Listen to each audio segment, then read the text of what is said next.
Assalamualaikum warahmatullahi wabarakatuh. Everyone, alright, I am Nur Saida, the chairman of our project that will be held on March and April. Okay, our project is titled Fundraising for Our Heroes, Frontliner. Okay, so I will introduce our member. Okay, first our secretary is Syuhada Nabila. Next, committee member 1, Putri Aida Auji Farzana. Next, our committee member 2 is Najahan. Lastly, our committee member 3 is Aisyah Hanim. Okay, now I will explain about our background. Okay, we do this project is because to raise fund for our frontliner and to supply the medical aids and also protective equipment such as facial mask, sanitizer, and also face projects because to help the targeted frontliner who will sacrifice their life to save us. So without this project, I think the frontliner will face a lot of problems such as the shortage of personal protective equipment, and we want to help them. Okay, this is the reason why we do this project. That's all of our background. So next, the secretary will explain about the problem statement. Thank you, the chairman. So I'm Ms. Syuhada Nabila binti Nur Kamal as a secretary for this project. I will talk about the problem statement. Don't forget, we need to face a lot of problems before this project or charity being success in the future. So firstly, the problem that we need to settle down, as we know the COVID-19 is more increased day by day. So the frontliner were burdened with a lack of medical aids and protective equipment. This is for their life and also our life before the frontliner continue their job and save more life.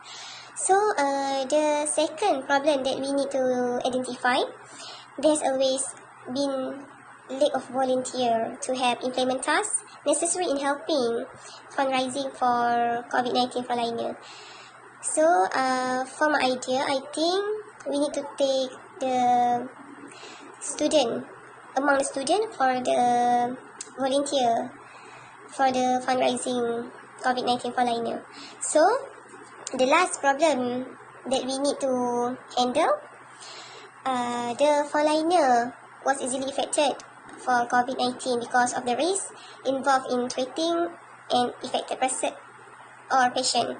So for my idea, the last problem is I think we must help the government to control COVID-19 by preventing the COVID-19 from affecting the community by following the government instruction and make sure the zone red be the zone green and safe for everyone.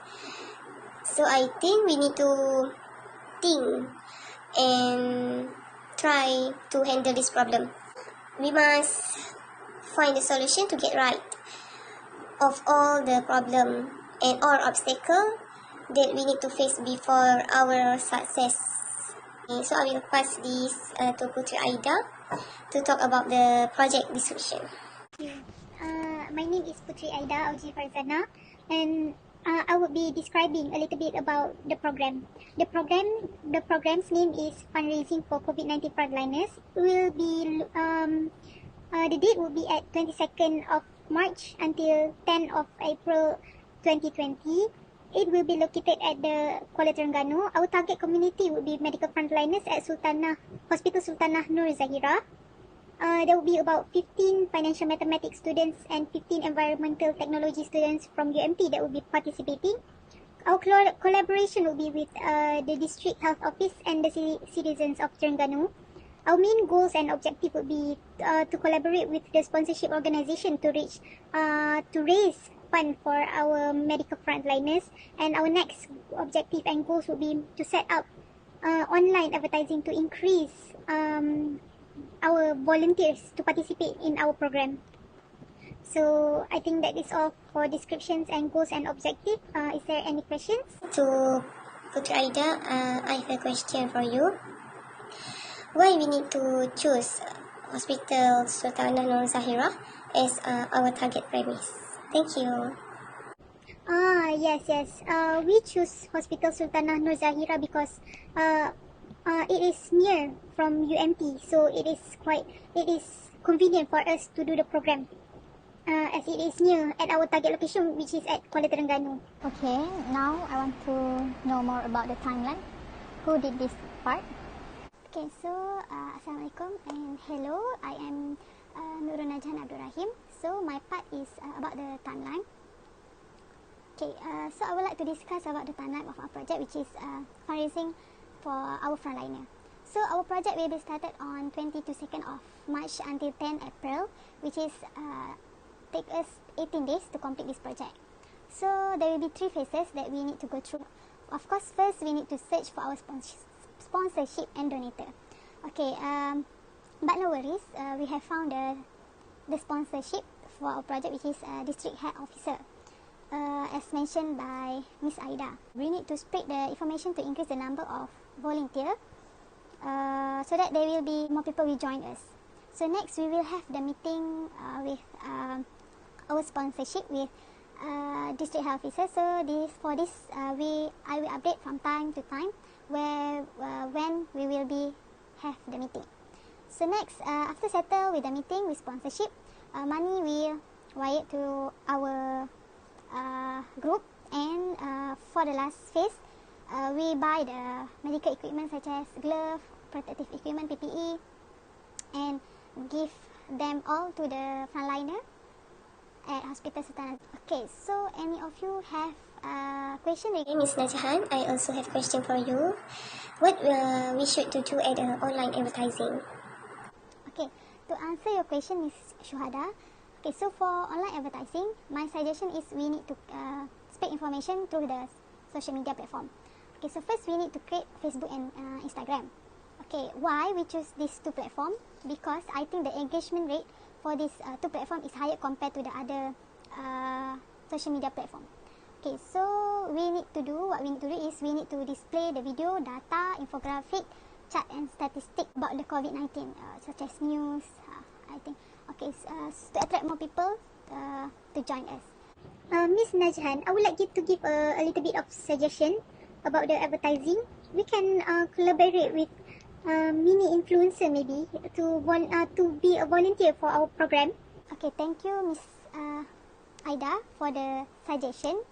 Okay, I think it would be the best suggestion, as we know nowadays influencer play part or big role on social media to spread the information or even create the awareness.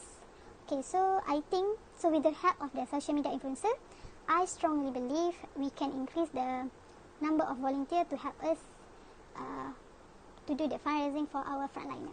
Yes. Okay, thank you, Miss Seda. So I will tell you about operational costs.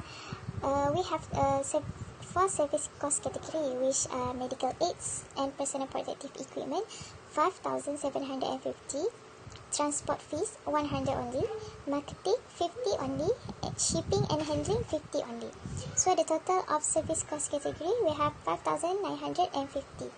So do you have any question for the operational cost? Okay, Miss Aishani, I have a question for the cost of cash flow for the cash flow of our project, as you mentioned just now.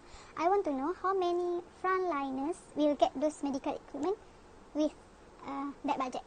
Miss Najhan, for the question, so I will tell you about the medical aids and personal protective equipment. Price 5,750. So medical aids we have face shield, mask, hand sanitizer and glove. Which mask we order for 1,000. Face shield we order for 100 only. For the cost 1,500 only. Hand sanitizer we order 25 bottle, which 1 liter for each bottle, for the cost 1,350.